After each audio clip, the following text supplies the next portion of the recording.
Hey beautiful people, welcome or welcome back. I'm Josie with Awakened Soul. In case you're new here, we're here to get messages from your specific person. I'm pulling their current thoughts and feelings for you, and we'll also get intentions, any future predictions, what might be coming next in this connection, and I will also get some channeled messages from them as well towards the end for you.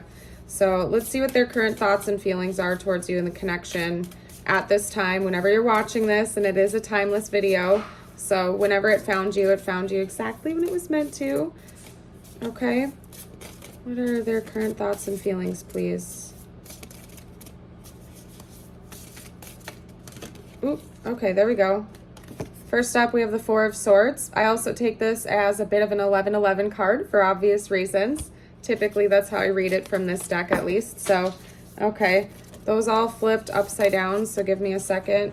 I'm not going to take any of those.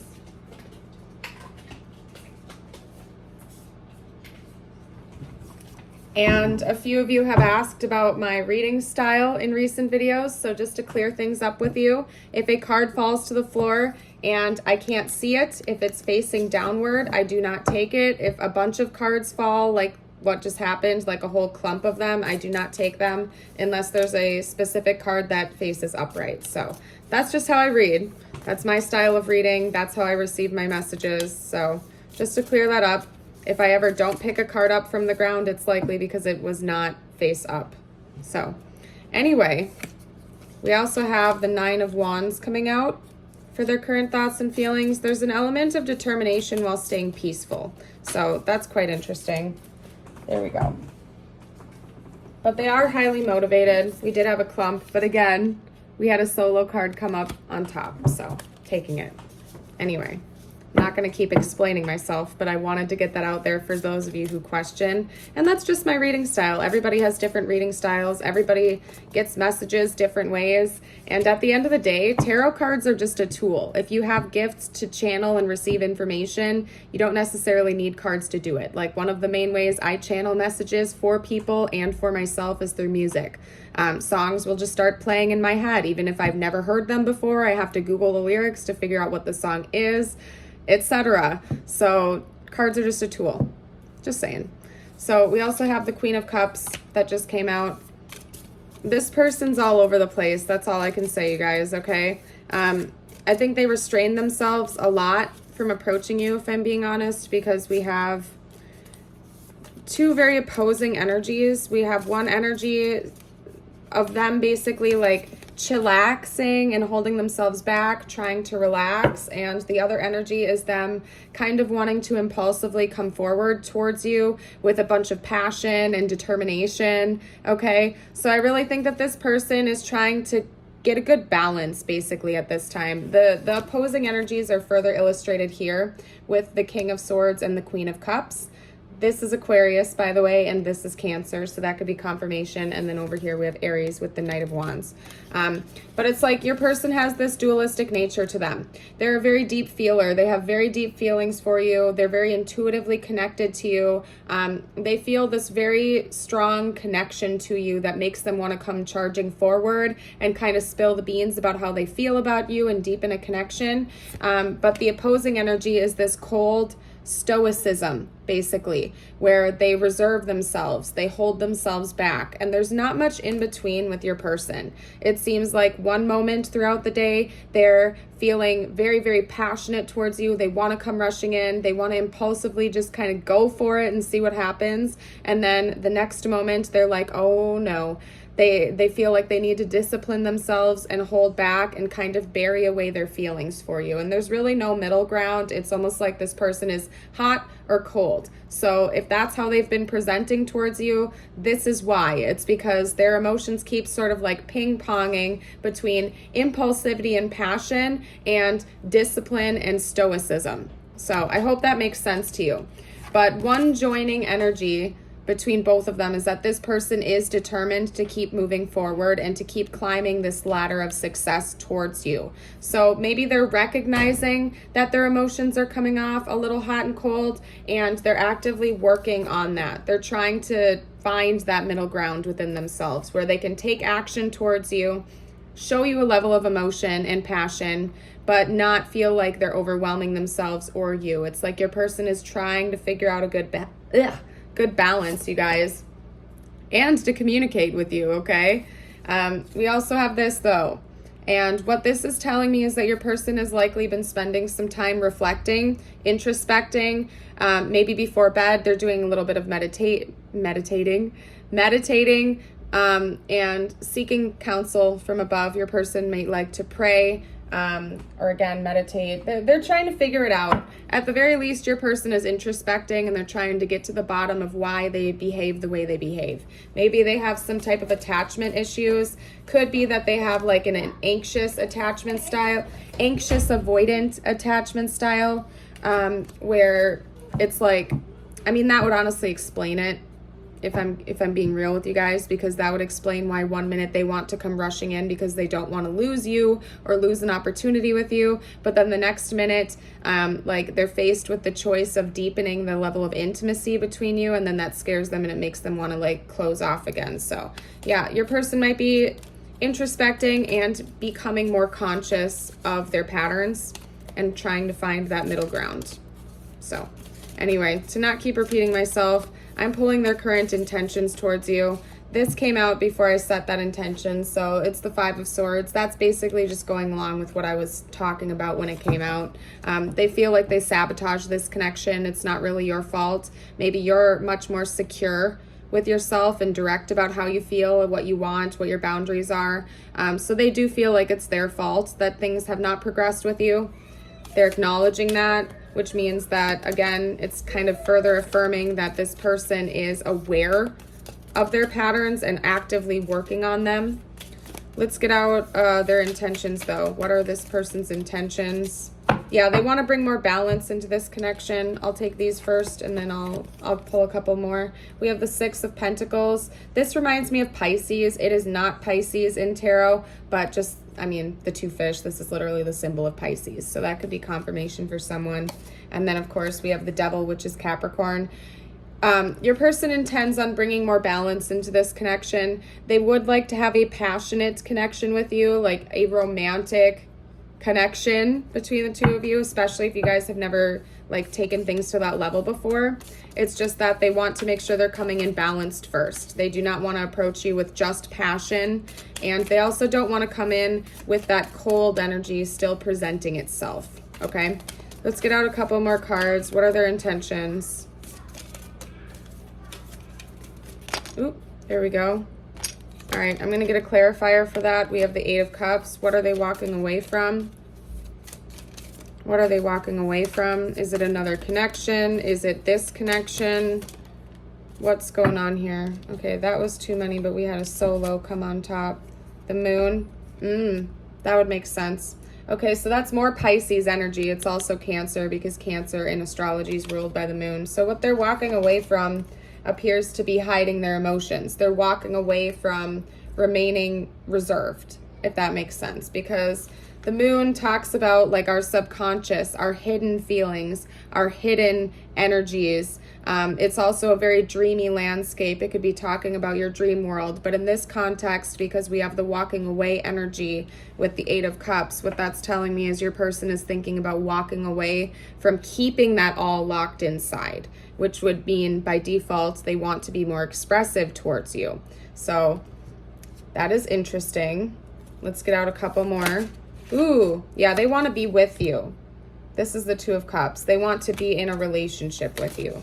And they know that if they want to do that, if that's something they actually desire, they are going to have to be open about their feelings. It's not like they suddenly have to be some mushy gushy person that wears their heart on their sleeve 100% of the time, but they are fully aware that they're gonna have to break out of this cold stoicism and be a little bit more emotionally vulnerable and available. Otherwise, it's just not gonna work out. And they also feel like you deserve that. So let's get some messages out from them now. I want to hear what they'd actually have to say to you. Let's get that out. Okay. You already know. They want you to know that you already know. If you've been suspecting that this person has deeper feelings for you, but that they're putting on a cold exterior, on purpose to push you away, you're correct. Or if there's something you've been suspecting about them, listen to your intuition. You already know. Chances are you two have a very deep intuitive connection with one another. You can kind of just read each other. So don't override your own intuition, especially if you've been like obsessively watching tarot readings and stuff like that. Make sure that you're not undermining your own intuitive downloads and knowledge, because you already know a lot of the answers. You just have to listen to your gut, you know? All right, that was too many. Think before you act. They just showed me that at the back of the deck. That's really important. I feel like that's what your person does, is they want to come like impulsively rushing in because they feel all this passion and desire and love for you, but then they hold themselves back because your person likes to react with their mental energy, not their heart. They make their decisions through their mind, not their heart. More often than not. Like, this person is probably very much logical. Oop. Okay. That one land upright? Nope. Okay.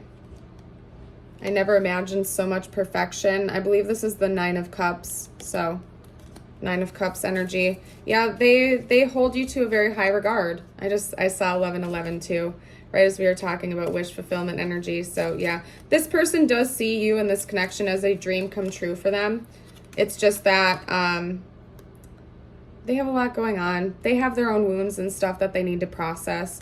I think all too often we don't acknowledge that people aren't perfect when we fall in love with them, right? Because we tend to see them with rose-colored glasses where we're like, oh my goodness, they're so attractive, they're so amazing, I love them, they're the best. And we forget that at the end of the day, they're still human and they're not perfect. And we are literally all here learning lessons and working on things. So your person just has some wounds and maybe some attachment issues that they're actively trying to heal. They're not perfect. Don't make them out to be a saint. Nobody is, and that's okay. That's the beauty of love, is that we can love people even though we're not perfect. None of us are, right?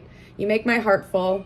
Yeah, this person really does love you a lot. It's just that they reserve themselves intentionally because I think they get scared.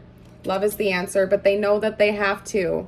They know that they have to actually be emotionally open. That's the thing, is that maybe no other connection has made this person actually want to be open. Maybe before they met you, they tended to have like more shallow partnerships and stuff like that, where it was all very transactional. And you made them feel something different. Like, they actually feel a deep loving connection to you, and they're acknowledging that love is the answer in this case, that they have to start stepping out of their safety zone of staying closed off and guarded emotionally and be more open. So they're learning a lot of lessons throughout this connection. I don't think this is just going to happen overnight, especially if your person is actively getting counseling, introspecting, going to therapy, whatever it might be. It's a process, but your person seems to be proactive about that, acknowledging it, and taking the time to actually introspect about themselves and see where they can improve. So it does seem like they're going to take action. They are going to walk away from hiding their emotions for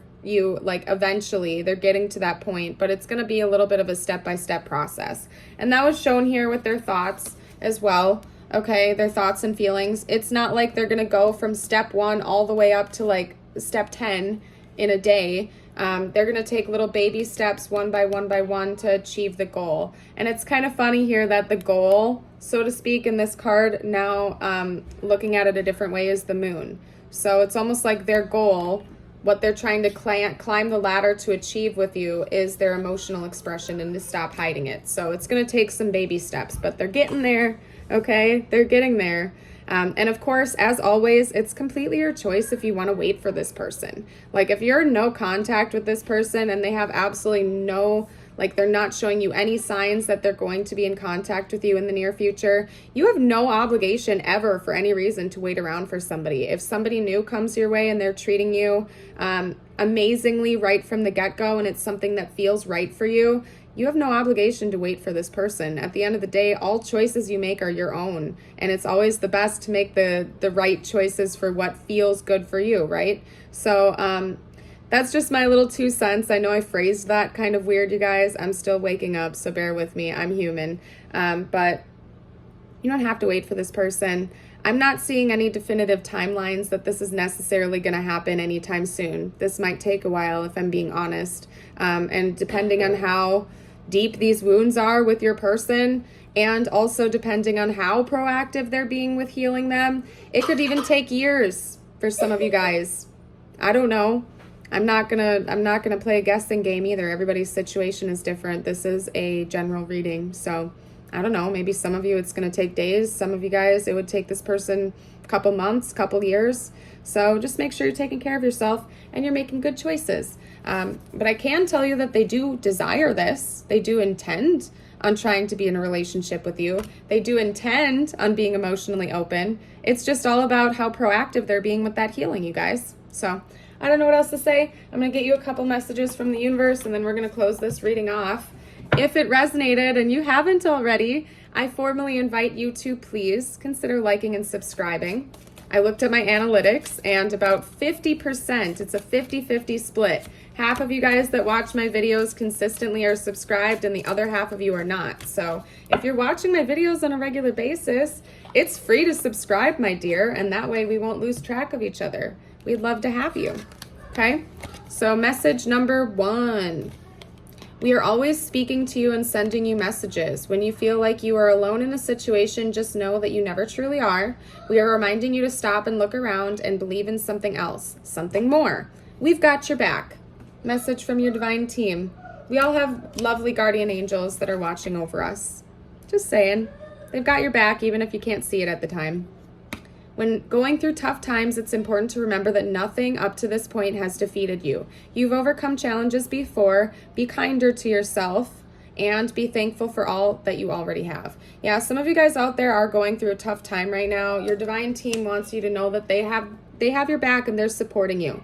Maybe spend some more time with self-love exercises, you know. If you've been putting off getting that manicure appointment, but you know it would bring you some joy and some self-care time, consider doing it if you have the means to do so. You can also just take a nice, free, quiet walk in nature, listen to some music, whatever it is for you. Be kinder to yourself. Give yourself an extra dose of self-love in the near future, and just keep thriving. You're doing amazing. I'm going to leave this reading here. Have a blessed day, everybody.